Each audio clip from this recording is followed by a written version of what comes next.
¿Qué tal? ¿Cómo les va? Buenas tardes.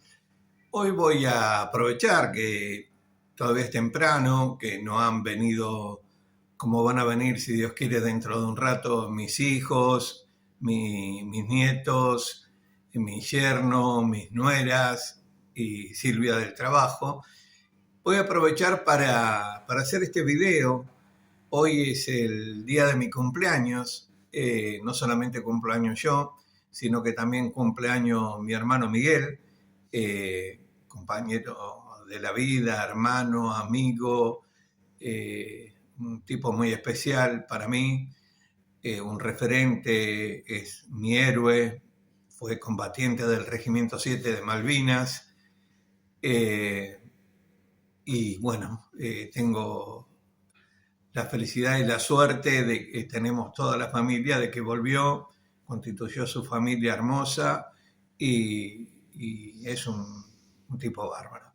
Eh, bueno, quiero aprovechar este video para hablar un poquito de mí, que estoy irrumpiendo en las redes, que soy un tipo grande, que tengo una historia atrás y que es bueno, me parece a mí, que uno cuando aparece de repente y quiere llegar a gente y dar su idea, sus pensamientos, también contar un poco de quién es uno. Y lo voy a contar desde mi mirada, que no es ejemplar, que no me considero ejemplo para nadie, pero es mi historia, es mi realidad. Eh, Fue mi vida, es mi vida, y ha tenido muchos vaivenes, muchos cambios. Decir que nací en La Plata, a 4 cuadras de donde vivo, que vivo del lado de Berisso, que mi familia era muy muy pobre, que somos 6 hermanos, que la pasamos mal, muy mal, que tuvimos una madre que fue madre y padre, una, una mujer íntegra, decente. Tuvo la particularidad de que, bueno, no tuvo escuela, pero así todo nos crió con los mejores valores. Ninguno de nosotros pisamos una cárcel, ninguno de nosotros estuvimos presos por robar, por apropiarnos de lo ajeno. Y a pesar de haber tenido que eso no califica a ninguna persona, porque todos podemos cometer errores en la vida. Simplemente que estoy diciendo cuál fue mi realidad, mi vida. Y bueno, nos criamos en una casa solos, con mucha miseria, con muchas necesidades, la pasamos mal, muy mal. Casi todos los chicos de mi barrio la pasamos mal. Seguramente si alguno ve este video se va a acordar que, o la familia de mis amigos de niñez, de crianza, van a decir, tiene razón Emily, mi marido me contaba que el hambre que pasaron, o lo importante que era para ellos comer. Y casi todos hicimos más o menos lo mismo, ¿no? De construir y ser en la familia tipos muy protectores de nuestros hijos. Y te cuento esto porque la pasamos mal, eran etapas de revoluciones en Argentina, eran etapas donde no había una estabilidad democrática, donde los militares se disputaban día a día a ver qué forma iba a tener nuestra patria.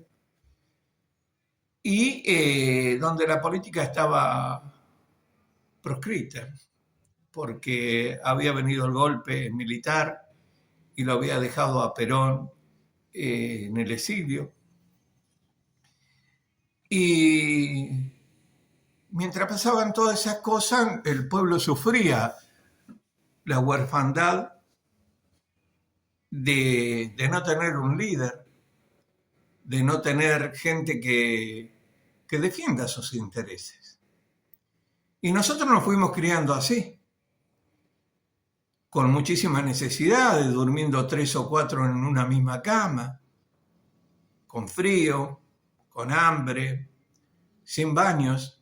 Íbamos a un baño de lo de mi abuela, que eran jóvenes, también mis tíos, jóvenes compañeros, que la pasaban mal y laburaban todo el día en la construcción.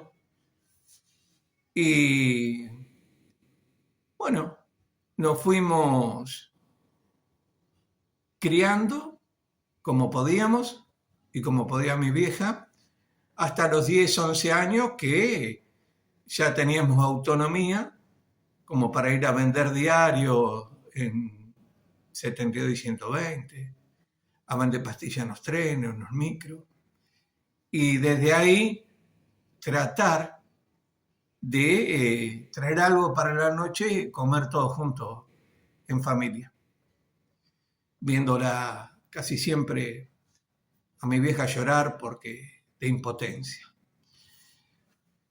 Y a pesar de eso, yo recuerdo que ya cuando tenía 11 años me sentía muy mayor. Y en los Reyes era el rey mago de mis hermanos más chicos. Podía hacerle los regalitos porque laburaba, ¿no? Laburaban, ya había entrado en el taller de herrería de Andolina, en 122. Y ese Tano tan bueno, él y la señora, me dio tanto amor, me dio tanto cariño, me enseñó la importancia de ser laburante. Y ahí conocí por primera vez una ducha, en el taller donde él había hecho un lugar, un vestuario, para que nos bañáramos y nos cambiáramos los que laburábamos ahí. Y eso de los 13, 14 años, empezaron a llegar al barrio, justamente al frente de mi casa, donde vivían los Mansilla, viven los Mansilla, unos chicos de la universidad, Tono, Pancho, Añata, Nené, el Gordon Ricardetti, Paula. Con el tiempo vino el Indio también, un compañero militante de Chile, que venía disparando de la dictadura de Pinochet, y mi abuela y mis tíos lo cobijaron en su casa. Y esos chicos universitarios venían a hablarnos de cosas que nosotros no sabíamos. Nos hablaron de derechos, nos hablaron de dignidad, nos hablaron de el artículo 14 bis de la Constitución Nacional. Y yo esperaba cada tarde, después de volver del trabajo, ir a la unidad básica y juntarme con estos chicos y estos compañeros que me abrazaban, que no me conocían, me abrazaban, me escuchaban, querían saber de mí, querían saber de todos mis compañeros, que se comprometían y nos enseñaban palabras difíciles y cosas difíciles. Difícil porque nunca la habíamos visto, como el derecho del niño, el derecho a la educación, el derecho a la salud, el derecho a la vivienda, el derecho al salario digno, el derecho a las vacaciones pagas. Pero, ¿cuándo pasó eso en Argentina? Le preguntábamos nosotros. En el gobierno de Eva Perón y de Perón. Y nos empezaban a contar. Y hacíamos reuniones y charlábamos todos. Y se acercaban los grandes que habían sido trabajadores de YPF, del SWIFT, del Armor, del astillero, y nos comentaban lo importante que había sido Perón y Evita en todas esas conquistas. Y yo les decía, pero ¿y cómo no lo sabemos? ¿Y cómo nosotros no sabemos nada de Perón? Entonces los abuelos nos mostraban y nos decían, nos mostraban dónde estaban los libros, dónde estaban los cuadernos, los cuadros de Perón y de Eva, que mi abuela lo tenía en el gallinero, escondido. ¿Y por qué no se podía nombrar a Perón y a Eva Perón? Porque la revolución, porque los milicos lo tenían prohibido. Entonces empezamos a investigar con los pibes del barrio. Empezamos a preguntar.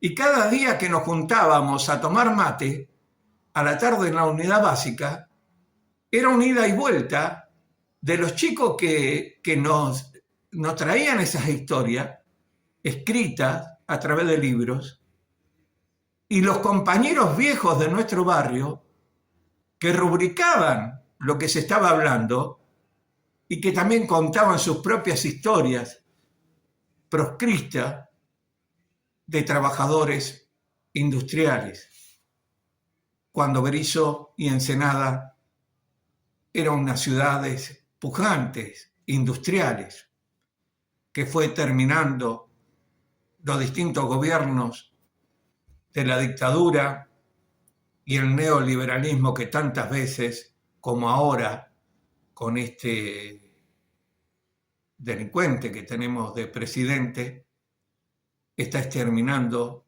la industria nacional. Y así nosotros nos fuimos formando, fuimos charlando, fuimos organizando, ¿no?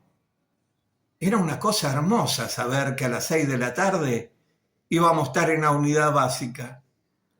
Era una cosa hermosa tomar un mate y compartir con chicos bien limpios, bien aseados, con pelo sano, con buena piel, pero con un corazón, con una solidaridad, con un amor, con un compromiso que nunca lo he sentido en mi vida. Cuando lo veía a ellos,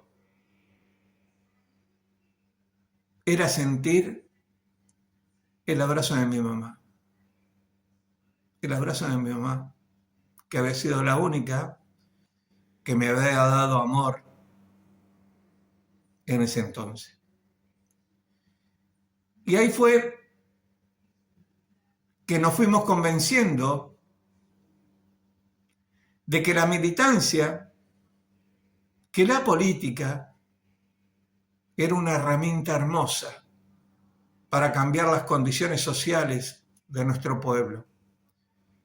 Así fue que empezamos a asumir el compromiso con nuestros compañeros y a los 14 años yo era el responsable de picar el stencil toda la noche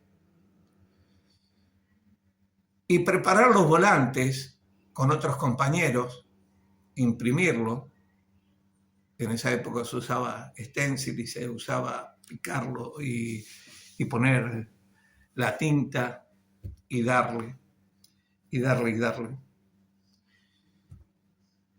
Y Después a las 6 de la mañana, cada cual, responsable de cada lugar, iba a la puerta del astillero, a la puerta del hospital, a la puerta de YPF, a la puerta del SUI, del ARMU, a dar nuestra opinión del momento político, de la coyuntura, de lo que pensábamos, qué teníamos que hacer, cómo nos teníamos que organizar los trabajadores. Eso era militar. O hacer un volante o una mariposa con la actualidad o con alguna noticia que había salido en los medios de política. Lo debatíamos entre todos, dábamos una opinión, sacábamos un pensamiento, una idea, y íbamos, lo volcábamos en una impresión con el mimeógrafo, y a la tarde salíamos casa por casa de nuestros compañeros, de nuestros vecinos, a entregarle el volante. Ellos recién venían de laburar, entonces por ahí te hacían pasar a tomar un mate mientras charlábamos, discutíamos y buscábamos pareceres de qué le parecían a ellos lo que pensábamos o que pensaban ellos. Y eso nos enriquecía. Y así fue que fuimos creciendo, fuimos desarrollando nuestra vida militante, nuestra vida política, asumiendo compromisos. Algunos tenían compromisos mucho más importantes, otros teníamos menores responsabilidades, pero crecimos con grandes cuadros políticos. Nuestro responsable general de toda la regional La Plata, Berisso y Ensenada era el gordo Enrique Ardetti. No me olvido más. Tanto amor ese gordo, tanto compromiso. Como Carlos, Ñandú, Alicia, los hermanos Ciesa, Celina, y un montón de compañeros que están desaparecidos, que no supe más de nada de ellos. Mis tíos, Néstor, mi tío Juan Carlos, mi tío Jorge Burgos, delegado de la 520, que sufrió varios atentados de parte de la AAA. Tantas cosas nos pasaron y tantas cosas hicimos por compromiso, por convicción política, que podríamos escribir un libro. Y hoy cuando vemos que se ha transformado a la política en un circo, que se ha transformado, no digo los proyectos políticos, porque mayoritariamente no hay proyecto nacional. Hay proyectos de partido, hay proyectos para llegar al poder institucional, al poder del Estado. Pero no es un proyecto de país para que los niños vivan mejor, para que los abuelos vivan mejor, para que los trabajadores puedan trabajar con derechos y no tener leyes que rozan la esclavitud. Es otra cosa. ¿Y por qué es otra cosa la militancia política hoy? Yo tengo mi opinión. Creo que la militancia política hoy es otra cosa porque se usa lo inmediato. Todo el mundo está atrás de una carrera personal en lugar espacio de poder personal. No en buscar la construcción desde el Estado, tener el poder del Estado en beneficio del pueblo. Se ha personalizado mucho la política. Y entonces aparecen esos actores que el vale todo. Pero fundamentalmente pudieron hacer eso porque fueron concepcionando y entregando banderas históricas del peronismo. Se fueron entregando ideologías tan caras a nuestro sentir y a nuestra historia de movimiento que muchos compañeros dieron la vida para sostenerla. Es un tema largo para debatir, pero este es un canal político y nosotros tenemos que debatirlo. Y para debatirlo tenemos que apelar a nuestra propia historia.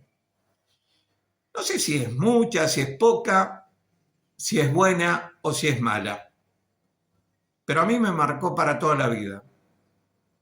Un peronista no debe traicionar. Un peronista debe ser leal a su pueblo. Un peronista debe ser solidario. Un peronista debe ser profundamente humanitario. Y un peronista debe estar en contra del capitalismo. Un peronista debe dar la vida por la causa, por Perón, por Evita, por todos los que quedaron en el camino y por su pueblo.